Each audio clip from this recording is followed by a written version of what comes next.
หน้า149ตั้งแต่ปีติสัมภาวนาเถอุพเยนาปิยถานามพรามนาติทัสเสติเป็นต้นไปปีศัพท์เป็นนิบาตลงในอัตถ์คือสัมภาวนะพระผู้มีพระภาคเจ้าทรงแสดงว่ายถานามพรามณะแม้ด้วยนิบาตทั้งสองก็ในคำว่าฟองไข่แห่งแม่ไก่8ฟองหรือ12ฟองนี้ฟองไข่แห่งแม่ไก่ถึงจะมีจำนวนหย่อนหรือเกินไปจากประการดังที่กล่าวแล้วแม้ก็จริงถึงกระนั้นก็ควรทราบว่าพระผู้มีพระภาคเจ้าตรัสคำอย่างนี้เพราะเป็นคำสละสลวยแห่งถ้อยคำจริงอยู่ถ้อยคำเช่นนั้นจัดว่าเป็นคำสละสลวยในทางโลกบทว่าตานิสุตัดบทเป็นตานิอสุอธิบายว่าพระวัยยุงแปลว่าไข่เหล่านั้นพึงมีหลายบทว่ากุกุติยาสัมมาอธิสยิตานี้ความว่าฟองไข่ทั้งหลายอันแม่ไก่ตัวให้กำเนิดนั้น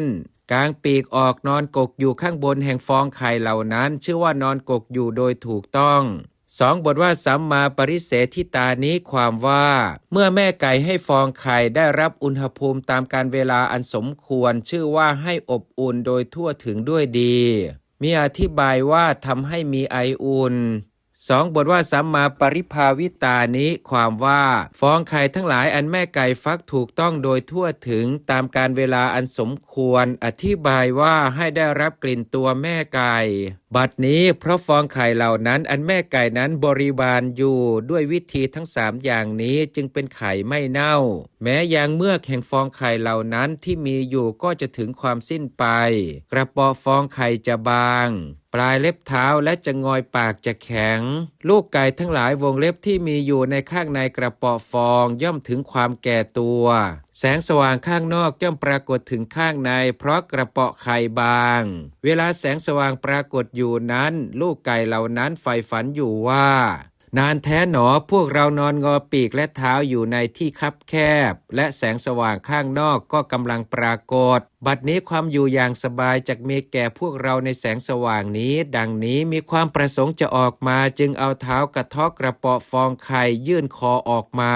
ต่อจากนั้นกระเปาะฟองไข่นั้นก็แตกออกเป็น2เสียงลูกไก่ทั้งหลายก็ออกมาสลัดปีกพลางร้องพลางตามสมควรแก่ขณะนั้นก็บรรดาลูกไก่เหล่านั้นที่ออกมาอยู่อย่างนั้นตัวใดออกมาก่อนกว่าเขาตัวนั้นเขาเรียกกันว่าตัวพี่